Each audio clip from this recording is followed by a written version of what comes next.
അസ്സലാമു അലൈക്കും വറഹ്മത്തുള്ളാഹി. അപ്പോൾ നമ്മൾ തജ്ദീദാണ് സംസാരിച്ചുകൊണ്ടിരിക്കുന്നത് അല്ലേ. പിന്നെ അടുത്തത് മെയിൻലി റെസ്റ്റോറേഷൻ ആൻഡ് അഡാപ്റ്റേഷൻ എന്നുള്ള ഭാഗം. അതിൽ after affirming that we do not consider content of our ഫിക്കി legacy immune to the critical examination and that many of the rulings issued by our esteemed imams and scholars are subject to change because of changes in geopolitical, economical and social conditions in the world അല്ലേ. അപ്പോൾ ഫിക്കിഹിൻ്റെ കണ്ടൻറ്റുകൾക്ക് അടിസ്ഥാനപരമായിട്ടുള്ള മഖാസിദുകൾക്ക് അല്ലേ ഒരു മാറ്റവും സംഭവിക്കില്ല എന്നതോടൊപ്പം തന്നെ ബഹുമാന്യരായ നമ്മുടെ പണ്ഡിതന്മാരും ഇമാമുമാരൊക്കെ എന്ത് ചെയ്തിട്ടുണ്ട്, റൂളിങ്സിൽ നിയമങ്ങളിൽ ചില മാറ്റങ്ങൾ വരുത്തിയിട്ടുണ്ട്. അത് നമ്മുടെ സാമൂഹിക, രാഷ്ട്രീയ, സാമ്പത്തിക സാഹചര്യങ്ങൾ മാറുന്നതിനനുസരിച്ചാണ് മാറ്റിയത്. നേരത്തെ പറഞ്ഞല്ലോ. പിന്നെ ഖുർആൻ്റെ ഹനഫി മദ്ഹബിൽ ഖുർആൻ്റെ ആ വിഷയം നമ്മൾ പറഞ്ഞു. അപ്പോൾ കോണ്ടെക്സ്റ്റുകൾ മാറുന്നതിനനുസരിച്ച് ചില നിയമങ്ങൾ മാറിയിട്ടുണ്ട്. പക്ഷെ അതിൻ്റെ മഖാസിദുകൾക്ക്, കണ്ടൻറ്റുകൾക്കൊരു മാറ്റവും സംഭവിച്ചിട്ടില്ല. ഓക്കെ. അപ്പോൾ സ്വാഭാവികമായിട്ടും ഇത് തജ്ദീദ് നടക്കേണ്ട ഫീൽഡുകളാണ്. തജ്ദീദ് നടക്കേണ്ട ഫീൽഡുകളിൽ അത് സംഭവിച്ചിട്ട് ഇത് എന്തിനു വേണ്ടിയിട്ടാണ്, അതാണ് ഇതിൽ വളരെ പ്രധാനപ്പെട്ട കാര്യമായിട്ട് പറയുന്നത്. ഇതിനെന്തിനു വേണ്ടിയിട്ടാണ് ഇത് ചെയ്യുന്നതെന്ന് വെച്ചാൽ, നമ്മുടെ മുൻകാലത്തുള്ള ആളുകൾ, ഏർലിയർ ജനറേഷനിലെ നമ്മുടെ ഉലമാക്കൾ, ആ ഉലമാക്കൾ ഉയർത്തിപ്പിടിച്ച ആ ഒരു വാല്യൂസ് ആൻഡ് പ്രിൻസിപ്പിൾസ് ഉണ്ടല്ലോ, മൂല്യങ്ങളും തത്വങ്ങളും, അതിലേക്ക് മടങ്ങാൻ വേണ്ടിയിട്ടാണ് ഈ നിയമങ്ങൾ. അപ്പോൾ അടിസ്ഥാനപരമായ നിയമങ്ങളിലേക്ക് മടങ്ങാൻ വേണ്ടിയിട്ടാണ്, ആ നിയമങ്ങൾ വീണ്ടെടുക്കാൻ വേണ്ടിയിട്ടാണ്, ഇതിനെ റിസ്റ്റോർ ചെയ്യാൻ വേണ്ടിയിട്ടാണ് എന്ത് ചെയ്യുന്നത്, ഇത്തരം മാറ്റങ്ങൾ. അപ്പോൾ അടിസ്ഥാന നിയമങ്ങൾ നിലനിർത്താൻ വേണ്ടി, അടിസ്ഥാനപരമായിട്ട് നമ്മുടെ വാല്യൂസ് ആൻഡ് പ്രിൻസിപ്പിൾസ്, നിയമങ്ങളല്ല മൂല്യങ്ങളും തത്വങ്ങളൊക്കെ നിലനിർത്താൻ വേണ്ടി. ഇപ്പോൾ റൈറ്റ് എന്നതൊരു മൂല്യമാണ്, ഒരു തത്വമാണ്. ആ തത്വം നിലനിർത്താൻ വേണ്ടിയിട്ട് എന്ത് ചെയ്യാണ്, ചില നിയമങ്ങളിൽ മാറ്റങ്ങൾ വരുത്തുന്നു എന്നാണ് പറയുന്നത്. ഓക്കെ. അപ്പോൾ അടിസ്ഥാനപരമായ തത്വങ്ങൾ, ഇസ്ലാമിൻ്റെ മഖാസിദുകൾ എന്താണ്, ഇഫ്ലുദ്ദീൻ, ഇഫ്ലുൻ നഫ്സ്, അങ്ങനെ ആ മഖാസിദുകൾ നിലനിർത്താൻ വേണ്ടിയിട്ടാണ് എന്ത് മാറ്റങ്ങൾ വരുത്തിയത്, നിയമങ്ങളിൽ മാറ്റങ്ങൾ വരുത്തിയത്. മനസ്സിലായിട്ടെന്ന് വിചാരിക്കുന്നു. ഓക്കെ. അതിന് വേണ്ടിയിട്ടാണ് എന്താണ് റെസ്റ്റോറേഷൻ ആൻഡ് അഡാപ്റ്റേഷൻ. ഓക്കെ. അപ്പോൾ സ്വാഭാവികമായിട്ടും നമ്മുടെ ദഅവ നരേറ്റീവിൽ, ദഅവ മേഖലയിൽ ചില മാറ്റങ്ങളൊക്കെ വരണം എന്നാണ് പറയുന്നത്. ചില ഫ്യൂ ചേഞ്ചസുകളൊക്കെ വരണം. ഓക്കെ. ഇപ്പോൾ ഇതിൽ പറയുന്നത് നമ്മൾ ഇന്നത്തെ കാലഘട്ടത്തിൽ വളരെ ആവശ്യമുള്ളത് എന്താ വെച്ചാൽ ചേഞ്ച് ഓഫ് എംഫസൈസ് ആണ്. അതായത് ഫോക്കസ്, നമ്മൾ എന്തിനെയാണ് തെർക്കീസ് ചെയ്യുന്നത്, നമ്മൾ കേന്ദ്രീകരിക്കുന്നത്, ആ കേന്ദ്രീകരിക്കുന്ന കാര്യങ്ങളിൽ ചില മാറ്റങ്ങളൊക്കെ ആവശ്യമുണ്ട് എന്നാണ് പറയുന്നത്. ഓക്കെ. പലപ്പോഴും അതായത് ജിയോൾട്രി, പാർട്ടിസൺഷിപ്പ് ഒക്കെ പറഞ്ഞാൽ ഒരു പ്രത്യേകമായിട്ടുള്ള ഏരിയയോട്, പ്രത്യേകമായ സമൂഹത്തോടൊക്കെ ഉള്ള അനുഭവമുള്ള രൂപത്തിലൊക്കെ നിയമങ്ങളൊക്കെ വരുന്നുണ്ട്.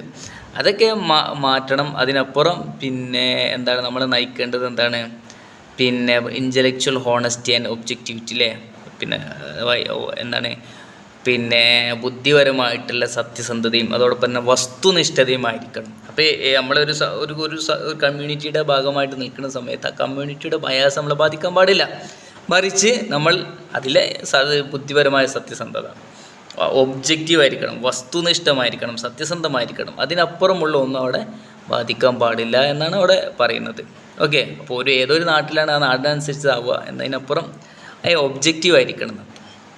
പിന്നെ നമ്മൾ ഫോക്കസ് മാറാമെന്നു, ചേഞ്ചസ് ഓഫ് എംഫസൈസ്, തെർക്കീസ് മാറാമെന്ന് പറഞ്ഞു അല്ലേ. അതിലെന്താ പറഞ്ഞത്, അതായത് നമ്മൾ മീഡിയകളൊക്കെ എന്താണ്, media can change the aware of their audience by spinning the truth അല്ലേ. മീഡിയകളൊക്കെ എന്താണ് ഈ ട്രൂത്തുകളെ, സത്യങ്ങളെ തഹരീഫ് ചെയ്യുക, മാറ്റിമറിക്കൽ കൊണ്ട് അവർക്ക് അവെയർനെസ്, മനുഷ്യന്മാരുടെ അവെയർനെസ്, അവിടെ അവബോധം മാറ്റാൻ കഴിയും. അതുപോലെ തന്നെയാണ് പ്രീച്ചേഴ്സിനും, പണ്ഡിതന്മാർക്ക് സാധിക്കും അല്ലേ, പ്രബോധകന്മാർക്കൊക്കെ സാധിക്കും. അതായത് impact of preachers may be deeper and longer lasting because it about changing and reshaping people's religious convictions അല്ലേ. പ്രീച്ചേഴ്സിൻ്റെ, മറ്റേതിപ്പം മീഡിയ ആണ്, പല കാര്യങ്ങളാണ്. പക്ഷേ പ്രീച്ചേഴ്സ് പണ്ഡിതന്മാർ ചെയ്യുന്ന സമയത്തുള്ള പ്രശ്നം അത് ഒന്നുകൂടി ഡീപ്പറായിരിക്കും, ഒന്നുകൂടി ആഴത്തുള്ളതായിരിക്കും. അതോടൊപ്പം തന്നെ അത് ഒരുപാട് കാലം നീണ്ടു നിൽക്കുന്നതായിരിക്കും. കാരണം അവരെന്താണ്, റിലീജിയസ് കൺവിക്ഷൻ, മതപരമായിട്ടുള്ള അവരുടെ കൺവിക്ഷനാണ്, അവരുടെ ബോധത്തെയാണ് ഇവരെന്താക്കുന്നത്, മാറ്റിമറിക്കുന്നത്. അപ്പോൾ അതിന് ഒന്നുകൂടെയൊക്കെ എന്തുണ്ടാവും, എഫക്റ്റ് ഉണ്ടാവും. അതോടൊപ്പം തന്നെ ഡീപ്പർ ആൻഡ് ലാസ്റ്റിംഗ് ആയിരിക്കും, ആഴത്തിലുള്ളതായിരിക്കും, ഒരുപാട് കാലം നിലനിൽക്കുന്ന പണിയാണ്. അപ്പോൾ മീഡിയ ഒക്കെ ചെയ്യുന്നതിനേക്കാളും വലിയ ഒരു പാപമായിരിക്കും അവർ ചെയ്യുന്നത്.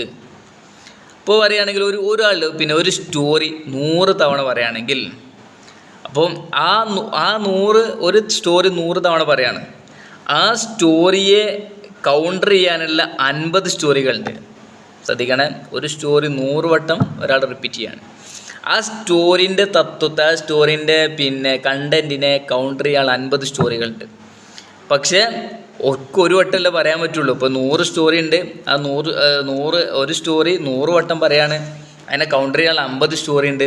50 സ്റ്റോറി ഉണ്ടായിരുന്ന കാര്യം ഈ ഓരോ സ്റ്റോറികളും 100 വട്ടം ഇങ്ങനെ പറയുമ്പോൾ ഓരോ വട്ടം അല്ല തിരിച്ചു പറയാൻ കഴിയുള്ളൂ. ഒരു സ്റ്റോറി ഈ 50 സ്റ്റോറികളിൽ പിന്നെ ഓരോന്നിങ്ങനെ പറയല്ലേ ചെയ്യും. അപ്പോൾ സ്വാഭാവികമായിട്ട് ആ ഒരു സ്റ്റോറി 100 വട്ടം പറയുമ്പം അതിനെല്ലാം കൂടുതൽ എഫക്റ്റ് ഉണ്ടാവുക എന്നാണ് പറയുന്നത്. ഓക്കെ, എന്താണ് if A story repeated 100 time, ഒരു സ്റ്റോറി 100 വട്ടം റിപ്പീറ്റ് ചെയ്തു, and there are 50 stories that counter that one story, ആ ഒരു സ്റ്റോറിയെ 100 വട്ടം റിപ്പീറ്റ് ചെയ്ത ആ സ്റ്റോറിയെ കൗണ്ടർ ചെയ്യാനുള്ള 50 സ്റ്റോറികൾ ഉണ്ടെങ്കിൽ കൂടി, but each counter story is present only once, ഈ 50 ഓരോ വട്ടം ഇങ്ങനെ പറഞ്ഞാൽ you will have managed to skew people's perception of the reality and to alter their convictions അല്ലേ. അപ്പോൾ സ്വാഭാവികമായിട്ട് ആളുകളിലേക്ക് എന്താണ് അവരുടെ പെർസെപ്ഷൻ, അവബോധത്തിലൊക്കെ മാറ്റങ്ങൾ വരുത്താൻ കഴിയും. അതോടൊപ്പം തന്നെ അവരുടെ റിലീജിയസ് ആയിട്ടുള്ള കൺവിക്ഷനെ, മതപരമായിട്ടുള്ള ബോധത്തെ നമുക്ക് എന്താക്കാൻ പറ്റും, മാറ്റാൻ പറ്റും, ആൾട്ടർ ചെയ്യാൻ മാറ്റാൻ പറ്റും. ഓക്കെ, അപ്പം പ്രവാചകർ can we say the same thing about prophet tradition? Absolutely. പ്രവാചകന്മാരുടെ പിന്നെ ട്രഡീഷനിൽ, പാരമ്പര്യത്തിൽ ഇങ്ങനെ സംഭവിച്ചിട്ടുണ്ട് എന്നാണ് പറയുന്നത്. ഓക്കെ, അപ്പോൾ ഇതിൽ പറയുന്നത് എന്താ വെച്ചാൽ ദഅവ, നമ്മുടെ പ്രബോധനങ്ങൾ എന്തായിരിക്കണം, നമ്മളതിൻ്റെ ടെക്നിക്കലി പോകാൻ പാടില്ല, അതിൻ്റെ സാങ്കേതികത്വത്തിൽ ഇങ്ങനെ കൂടുന്നതിന് പകരം അതിൻ്റെ സ്പിരിച്വാലിറ്റി ആൻഡ് മൊറാലിറ്റി അല്ലേ, അതിൻ്റെ ധാർമ്മികതയും അതിൻ്റെ പിന്നെ സ്പിരിച്വാലിറ്റി എന്ന് പറഞ്ഞാൽ അതിൻ്റെ ഒരു പിന്നെ ആത്മീയമായ തലം, അത് രണ്ടിനെയാണ് നമ്മൾ ഫോക്കസ് ചെയ്യേണ്ടത്. ഇപ്പോൾ ടെക്നിക്കലി ഒരു കാര്യം ഉണ്ടെങ്കിൽ പിന്നെ ഇപ്പോൾ ഇന്ന സ്വലാത്ത തൻഹാനിൽ ഫശാലും, അപ്പോൾ നിസ്കാരം അതിൻ്റേതായ ആ ഒരു ഫ്രെയിം നിലനിർത്തുന്നതോടൊപ്പം അതിൻ്റെ സ്പിരിച്വാലിറ്റി എന്താണ്, തൻഹാനിൽ ഫശാലും, അത് നിലനിർത്താനാണ് നമ്മൾ കൂടുതൽ ശ്രമിക്കേണ്ടത്. അതിന് ടെക്നിക്കാലിറ്റിക്കപ്പുറം, ആ സാങ്കേതികത്വത്തിനപ്പുറം അതിൻ്റെ ഒരു സ്പിരിച്വാലിറ്റി ആൻഡ് വാല്യൂസ് നിലനിർത്താനാണ് ശ്രമിക്കേണ്ടത്. ഇതിനർത്ഥം എന്തല്ല, അതാണ് നമ്മൾ പറഞ്ഞത്. അപ്പോൾ ഇന്ന സ്വലാത്ത് തന്നെ ഫശാലും മുൻകർ, അപ്പോൾ തെറ്റ് ചെയ്യാതിരുന്നാൽ മതിയോ? മനസ്സിലായോ? നിസ്കാരത്തിൻ്റെ ആ രൂപങ്ങളും ഭാവങ്ങളോടൊപ്പം തന്നെ, അത് നിലനിർത്തുന്നതോടൊപ്പം തന്നെ എന്ത് വേണം, അതിൻ്റെ വാല്യൂസുകളും അതിൻ്റെ സ്പിരിച്വാലിറ്റിയും ഒക്കെ നിലനിർത്തണം. അപ്പോൾ നമ്മൾ പറഞ്ഞത് വാല്യൂസ് ആൻഡ് സ്പിരിച്വാലിറ്റി നിലനിർത്തുന്ന അനുസരിച്ച് ഇതിൻ്റെ അർത്ഥം എന്തല്ല, focusing on the form and exterior to concentrating on the substance and the interior അല്ലേ. അതിൻ്റെ ബാഹ്യമായിട്ടുള്ള കാര്യങ്ങൾക്ക് ഒഴിവാക്കിയിട്ട് അതിൻ്റെ സത്ത, അതിൻ്റെ ബാത്തുനിയായ കാര്യങ്ങൾ മാത്രം പിടിച്ചാൽ മതി. കുറേ ബാത്തുനിയ തൊരീക്കത്തും മറ്റു ബാത്തുനിയായ ആളുകളൊക്കെ ഉണ്ടല്ലോ. അപ്പോൾ അത് മാത്രമല്ല നിലനിർത്തണം, പക്ഷേ അതിൻ്റെ സ്പിരിച്വാലിറ്റിക്കാണ് നമ്മൾ കൂടുതൽ പ്രാധാന്യം കൊടുക്കേണ്ടത്. ഓക്കെ,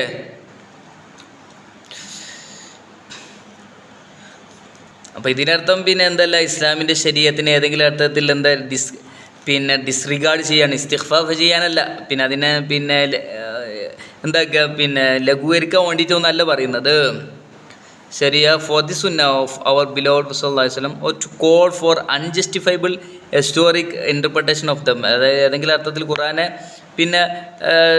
സുൽത്താൻ ഇതിനെ തെറ്റായ രീതിയിൽ വ്യാഖ്യാനിക്കാമെന്നല്ല പറഞ്ഞത്, മറിച്ച് but simply to rearrange priorities of the religion into proper order അല്ലേ. റിലീജിയൻ്റെ, മതത്തിൻ്റെ പ്രയോറിറ്റീസ്, അതിൻ്റെ മുൻഗണന ഇതിനാണ് കൊടുക്കേണ്ടത്. അപ്പോൾ സ്പിരിച്വാലിറ്റിക്കാണ് ഇന്ന് മുൻഗണന കൊടുക്കുക, വാല്യൂസിനാണ് മുൻഗണന കൊടുക്കേണ്ടത്. ആ ഒരു പ്രയോറിറ്റി നിശ്ചയിച്ചു എന്ന് മാത്രം.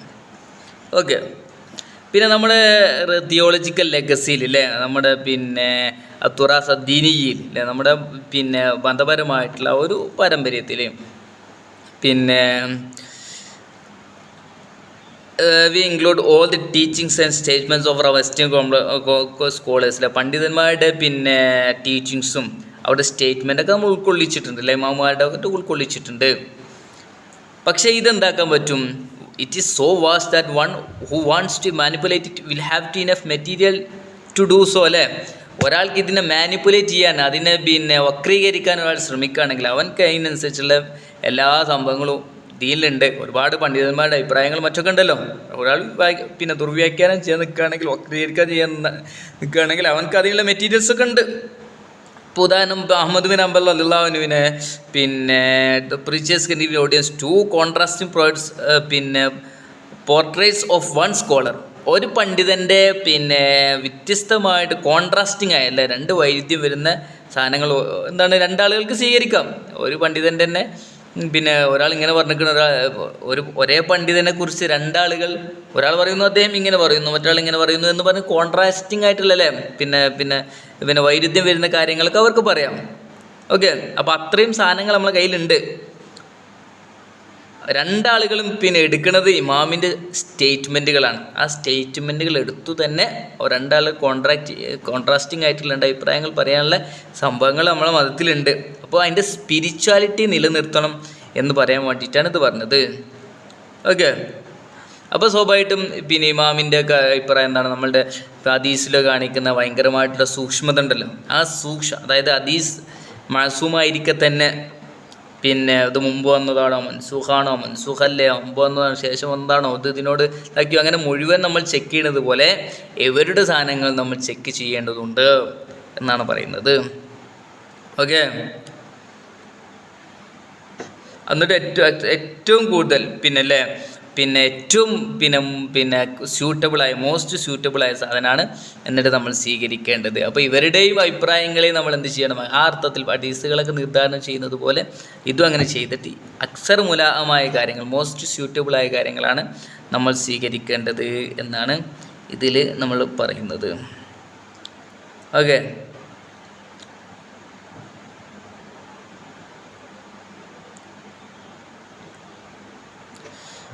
ഓക്കെ, ഇൻഷാ അല്ലാഹ് ബാക്കി നമുക്ക് ഇൻഷാ അല്ലാഹ് അടുത്ത ക്ലാസ് നോക്കാം. അസ്സലാമു അലൈക്കും.